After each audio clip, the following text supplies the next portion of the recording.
Tuhan itu satu apa berapa? Tuhan itu satu, tapi yang ngaku-ngaku Tuhan banyak. Nah, itu baru. Tuhan itu satu, yang ngaku-ngaku Tuhan banyak. Nah, Kenapa kok terjadi? Karena tokohnya berbeda. karena ada iblis yang ingin mau menjadi Tuhan. Oke, sekarang saya tanya Pak, apakah Tuhan menciptakan dosa? Oh iya dong. Tapi saya tanya, apa gunanya dosa? Karena dosa kan tidak. Kan gini, Mbak ya. Gimana? Nggak seperti itu Mbak, maksudnya atas kehendak. Berarti Allah yang berkehendak atas hidup kita. Iya dong. Berarti kalau kita berbuat dosa, itu Allah yang suruh. Allah pun menghendaki. Kalau nggak menghendaki, ya gini ya Berarti, Mbak. oke, sebentar. Shalom Bapak Ibu, Saudara-saudari terkasih. Selamat datang di channel Juru Selamatku. Sebelumnya, jangan lupa klik subscribe, like, dan bagikan tentang kebenaran Tuhan kita yang besar, dahsyat, dan penuh kasih.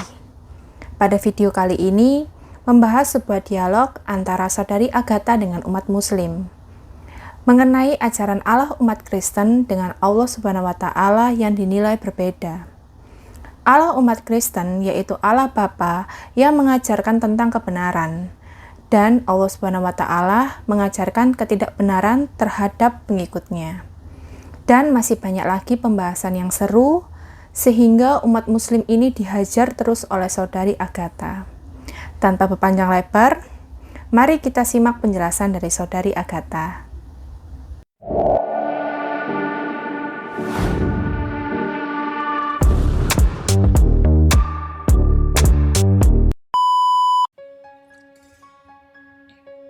Silakan kirim permintaan aja, Pak.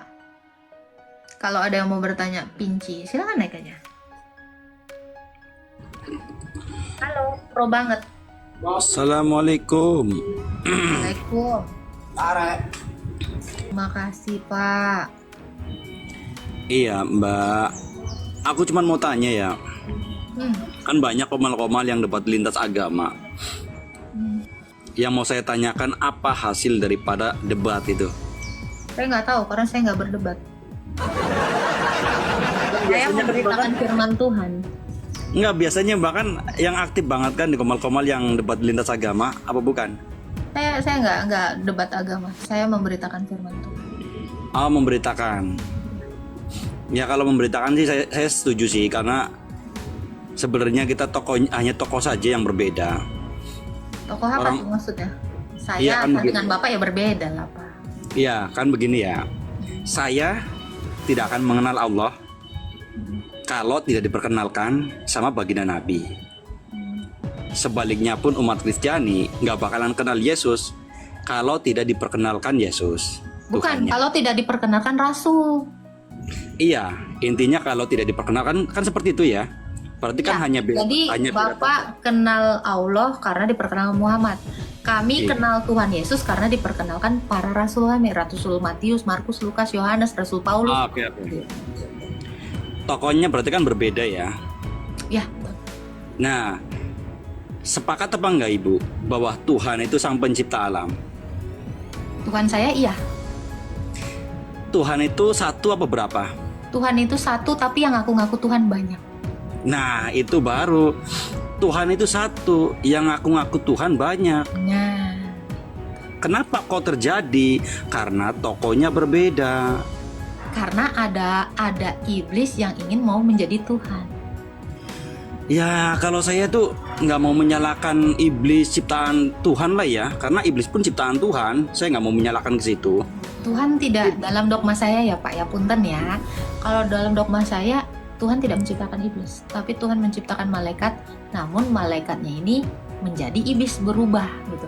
Sama seperti kayak Bapak atau saya gitu, kita punya anak yang kita lahirkan ini anak baik-baik, tapi akhirnya dia milih jadi penjahat atau jadi pembunuh. Tapi apakah dikatakan saya melahirkan penjahat? Kan enggak. Demikian Allah itu menciptakan malaikat, bukan menciptakan iblis. Tapi kalau dia mau jadi iblis, itu atas kehendaknya. Jadi kalau anak yang saya lahirkan ini baik, dia mau menjadi penjahat, itu karena pilihannya. Jadi kami orang Kristen, punten, ya kami memahami bahwa Allah kami tidak menciptakan iblis, tapi Allah kami menciptakan yang baik. Namun ciptaannya menjadi tidak baik. Sama seperti manusia juga diciptakan baik, tapi namun menjadi pendosa ya karena pilihannya sendiri, karena kehendaknya. Seperti itu dogma kami. Oh, berarti istilahnya bisa dibilang tidak menciptakan semuanya ya? Bukan tidak menciptakan semuanya, Tuhan kami tidak menciptakan ketidakbaikan yang dilakukan ciptaannya.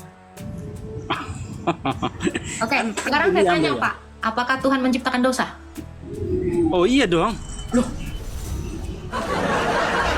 saya tanya, apa gunanya dosa? Karena dosa kan Kan ketidakbaikan. gini, Mbak ya. Gimana?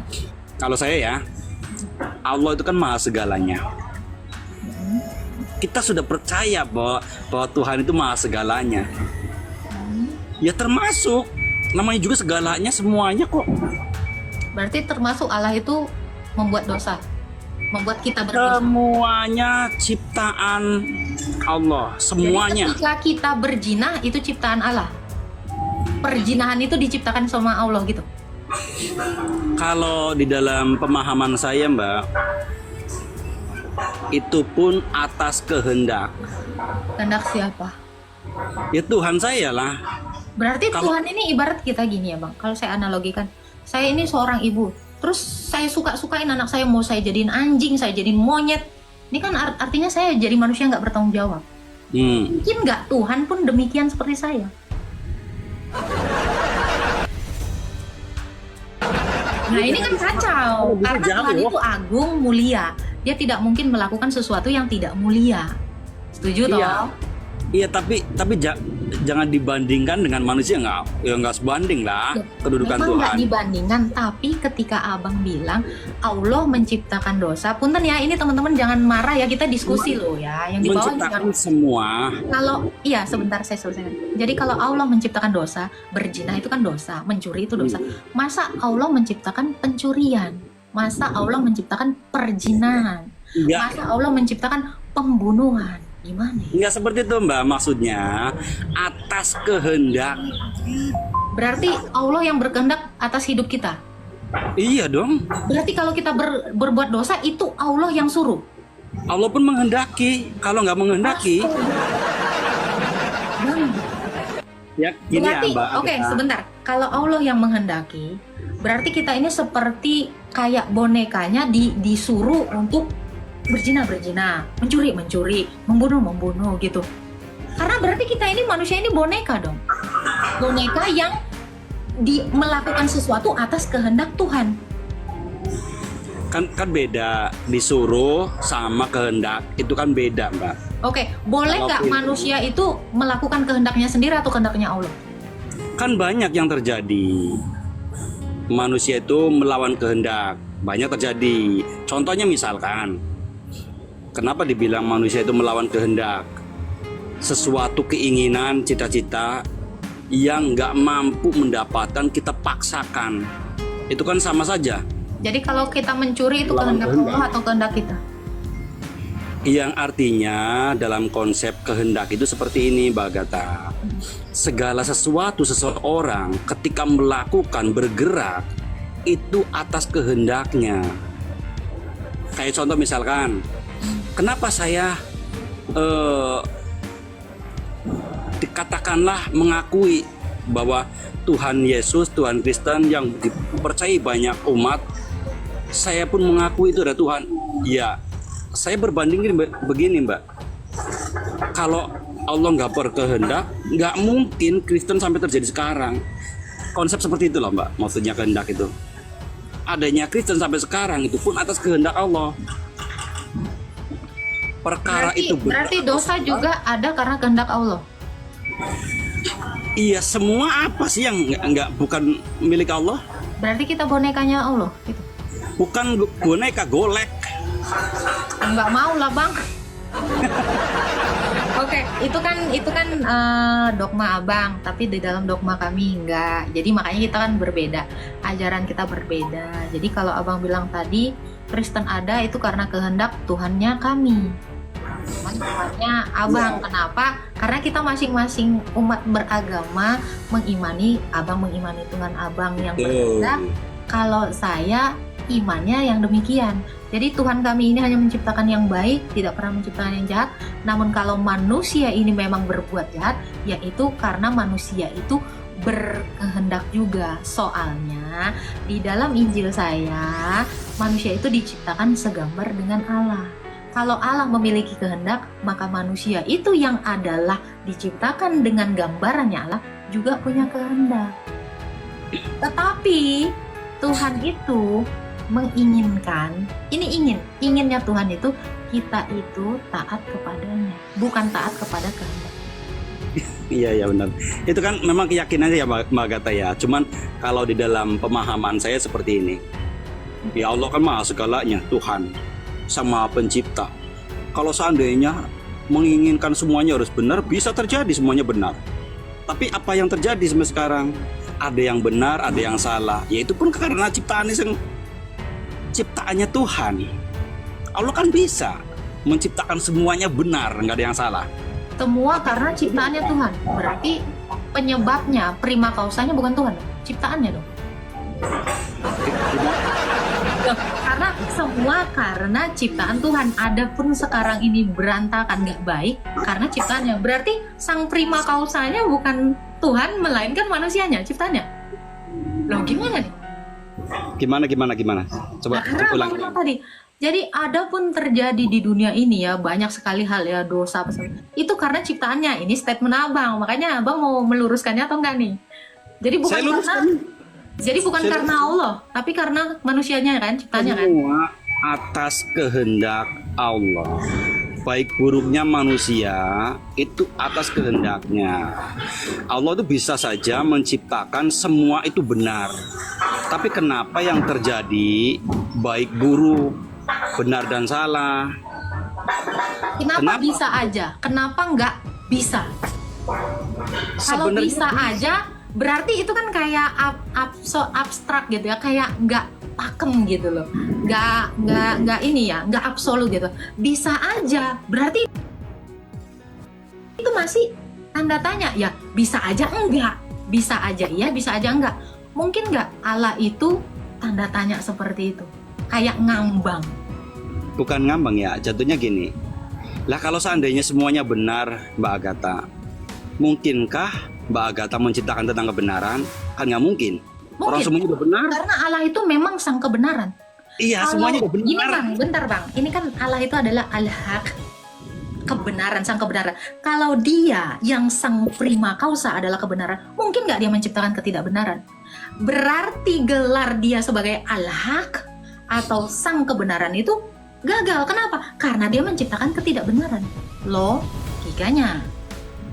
Berarti Allah itu harusnya tidak digelari sebagai sang kebenaran, tetapi kenapa dalam dogma saya Yesus itu adalah kebenaran, Yesus itu adalah al-haq. Ada ayatnya di dalam Yohanes dikatakan akulah kebenaran. Kalau Yesus itu adalah kebenaran, maka saya percaya yang diciptakan Yesus itu adalah kebenaran, bukan ketidakbenaran. Kenapa? Karena sifatnya Yesus yang adalah sang kebenaran tidak mungkin berpaling dari hakikatnya, karena dia adalah sang kebenaran, bukan sang ketidakbenaran. Maka saya tidak pernah mempercayai Yesus saya menciptakan ketidakbenaran, karena dia adalah sang kebenaran. Mungkin nggak saya adalah seorang perempuan, kalau saya analogikan, mungkin nggak saya seorang perempuan, tapi saya laki-laki? Ya nggak mungkin, berarti saya melanggar kodrat saya, hak saya, hakikat saya sebagai perempuan. Logikanya kan demikian. Saya diciptakan perempuan, maka saya jadi laki-laki. Berarti saya bukan kebenaran saya, hakikat saya, hakiki saya bukan perempuan. Demikian Allah. Roh ibu perempuan apa laki-laki sebenarnya? Perempuan. Mengetahui bisa dibuktikan nggak roh ibu itu adalah roh perempuan? Tentu bisa. Dengan kepeminiman yang saya punya, saya membuktikan saya wanita. Itu kan wujudnya. Gini loh, Jasadnya. walau gini Pak, mungkin nggak saya ketika saya menjadi seorang ibu menyusui itu tidak berdasarkan roh saya yang menghendaki saya menyusui anak saya, karena roh saya feminisme. Kalau saya tidak perempuan, saya nggak akan bersedia melahirkan anak, karena sejatinya, hakikinya perempuan itu melahirkan. Nah, tidak mungkin saya nggak akan mau melahirkan karena naluri saya.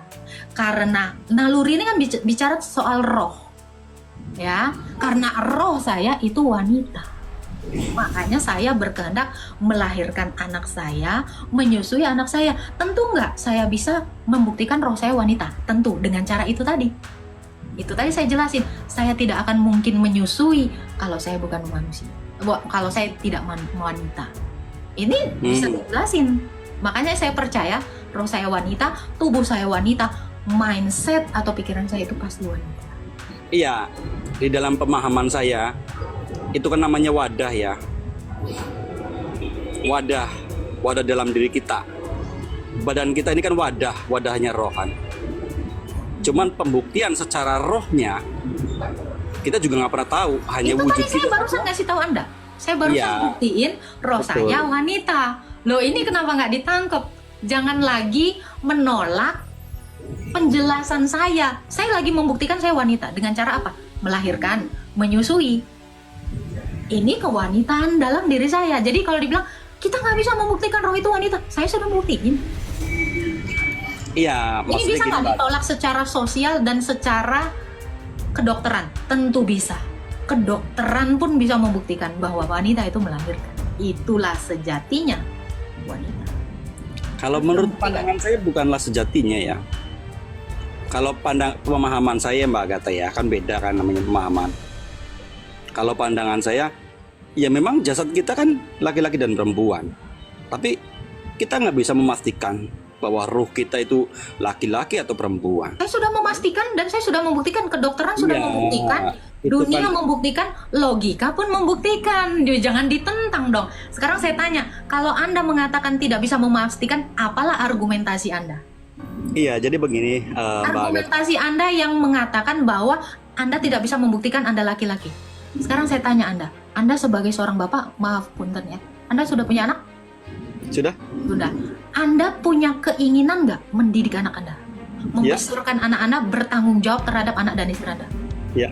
Anda sudah membuktikan Anda laki-laki. Anda sudah membuktikan, loh, itu secara sosial Anda sudah Betul. membuktikan gender Anda, roh Anda laki-laki. Pertama Betul. yang saya mau jelaskan, ketika Anda di dalam kartu identitas Anda statusnya laki-laki, mungkin nggak itu hanya badanmu aja yang laki-laki? Karena di dalam badanmu ada rohmu, ada pikiranmu. Tidak mungkin ketika dikatakan kamu female di dalam paspormu atau kamu male di dalam paspormu, ternyata rohmu ngondek. Ya kan, ini kelainan. Ini kan nggak mungkin juga kamu koko. Nah itu penyakit. Ini Mbak Agatha. Di dalam pengertian roh, mungkin pengertian dari umat Kristiani, roh itu adalah kayak arwah mungkin. Tapi Ya, roh itu memang nafas, roh itu Ya. memang arwah. Iya, makanya di dalam pemahaman saya umat Muslim itu namanya sukma, sadulur yang papat, ya. Sukma, roh, nafas itu sama. Iya, dengerin dulu maksudnya. Kenapa di dalam pemahaman saya roh itu bukan sesuatu perwujudan. Karena perwujudan itu adalah sukma. Beda antara roh dan sukma, beda. Kalau roh itu, kenapa saya mengatakan bahwa roh itu nggak bisa dipastikan perempuan atau laki-laki? Karena di dalam pemahaman Islam yang namanya roh itu rasa. Kalau sukma baru dikatakan yang Mbak Agatha bilang, oh saya bisa memastikan saya ini perempuan. Rasa itu bisa diidentifikasi nggak? Bisa. Loh, berarti udah ada dong gendernya. Mungkin nggak kalau Anda gendernya laki-laki, sukanya laki-laki? Kita bicara rasa kan? Berarti Anda bisa aja, karena Anda belum bisa mengidentifikasi rasa Anda adalah laki-laki. Berarti Anda bisa jadi suka sama laki gitu, bukan sama perempuan dong. Ya jangan ngelas ke situ. Wow, loh, ini kan kita mengidentifikasi rasa karena Anda mengatakan roh itu adalah rasa. Oke, sukma, rasa. Nggak mungkin rasa itu tidak bisa ditentukan gendernya, karena begitu Anda tertarik sama perempuan, berarti gender Anda adalah lawan jenis Anda. Itu yang saya katakan gini Mbak Agatha. Perbedaan antara umat Kristiani dan umat Islam kenapa bisa dibilang beda? Dari pemahaman roh menurut umat Kristiani yaitu adalah sukma. Sedangkan di umat Islam yang namanya roh lah bukanlah sukma. Kalau sukma perwujudan kita, tapi kalau roh itu bukan. Gitu loh. Itu kan nggak pernah ketemu. Oke, sejatinya rasa Anda tertarik sama perempuan atau laki? Iya, nafsu banget toh. Sama perempuan toh? Berarti Anda laki. Berarti rasa Anda sudah teridentifikasi Anda laki. Oh, udah selesai. Oke, thank you ya Mas ya. Berarti udah tahu ya. Kita berarti bisa nggak kita mengidentifikasi jenis atau gender dari roh? Bisa. Karena Anda sudah tertarik sama perempuan. Kalau Anda tertarik sama laki-laki, berarti Anda bukan laki. Oh. Gini Mbak Agatha, ya, cuman beda pangkal paham saja kita. Karena penganggapan saya itu bahwa roh itu bukan perwujudan kita. Karena tadi abang bilang roh adalah perwujudan. Sekarang ganti lagi. Saya mendengarkan loh dari tadi. Gimana bisa dijelaskan? Kan awal saya bilang. Semua saya rekam di kepala saya. Iya, kan saya bilang perwujudan itu adalah sukma. Kan beda. Kalau sukma itu adalah roh. Berarti roh tadi barusan Anda bilang tidak sukma itu ada bukan roh. Ini Anda udah belepotan sih sebenarnya. Sukma itu bukan roh. Oke, jadi roh adalah? Roh itu adalah rasa. Rasa adalah? Kamu bisa merasakan nggak? Oh, kan tadi abang udah bilang kalau roh roh itu saya pahami ini pernyataan Anda 3 menit 24 detik yang lalu Anda mengatakan Iya, rasa roh bukan itu sukma, perwujudan, Mbak. roh itu rasa. Jadi yang mana nih? Diputar. Iya, roh itu adalah rasa. Roh itu adalah rasa. Roh itu Yes. adalah sukma. Ya berarti sama dong. Jangan digiring dong. Masa dikatakan roh adalah sukma? Oke, sekarang saya tanya. Sukma itu wujud nggak? Wujud? Rasa itu wujud nggak? Enggak. Kalau nggak wujud kan artinya ada. Kalau nggak ada, kenapa ada rasa suka? Itu dibilang rasa, bukan roh. Manis itu wujud nggak? Enggak. Wujud, kenapa? Karena diidentifikasi indera Oh, itu bohong. rasa kita loh. Coba ditunjuk. Ini Pak, makanya kemarin ditunjuk, si coba Daman. ditunjuk. Makanya saya bilang Iya. Daman Almantiki mati telak kemarin ketika gue bilang kalau kamu katakan rasa itu tidak wujud, sementara ada indera di dalam tubuh manusia itu Sabar, ditunjuk. mengidentifikasi sabar.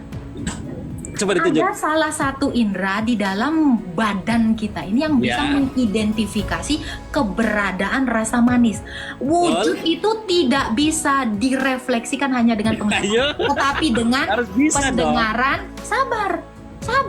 Saya Iya, iya. katakan wujud artinya ada, manis itu ada.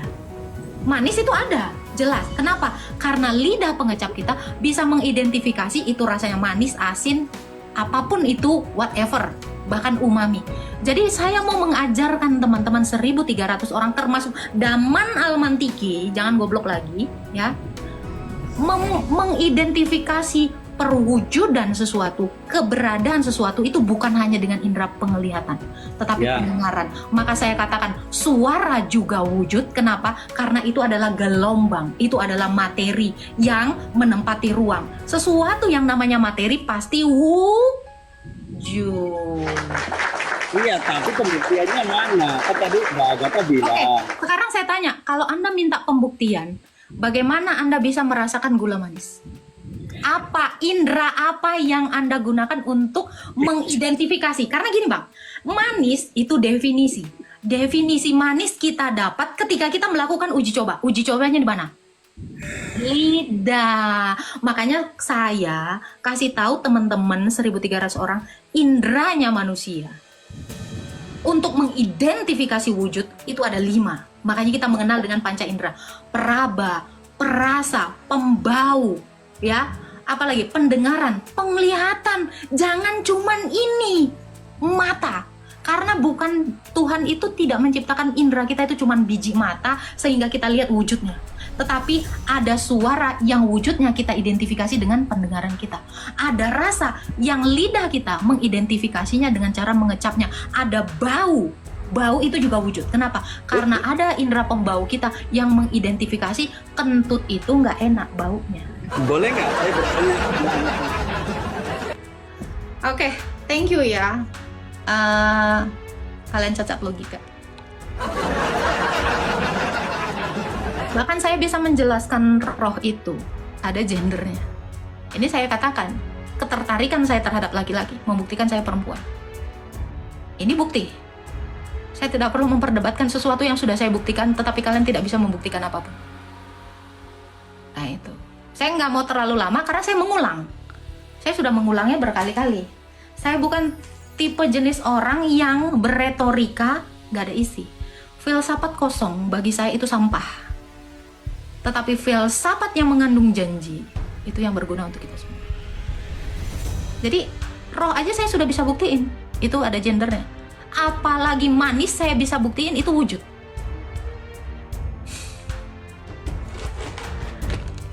Ini terlalu fakta dan terlalu logika. Ketika saya bilang ini manis,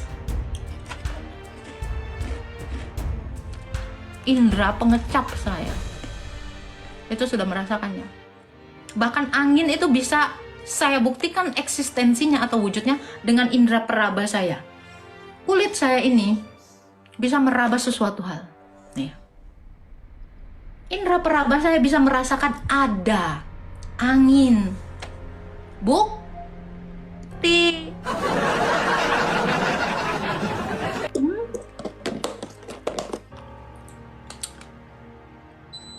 Bisa belajar sekarang?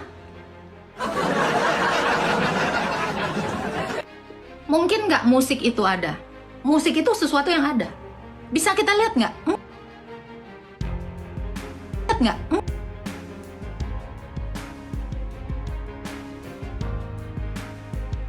Lihat nggak?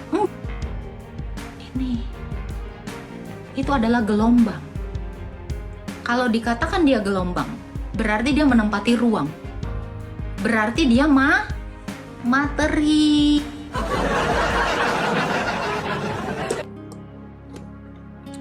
Maaf, tidak terkalahkan.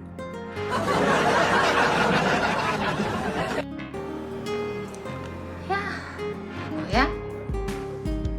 Ya, begitulah penjelasan dari Saudari Agatha. Bagaimana menurut pendapat Bapak, Ibu, Saudara-saudari sekalian setelah melihat video tersebut? Tentu kita semua pasti merasa terberkati dan juga menambah wawasan tentang juru selamat kita, yaitu Tuhan Yesus Kristus. Mari kita sama-sama terus belajar tentang kebenaran dan kebesaran Tuhan Yesus melalui video-video selanjutnya. Shalom dan Tuhan Yesus memberkati.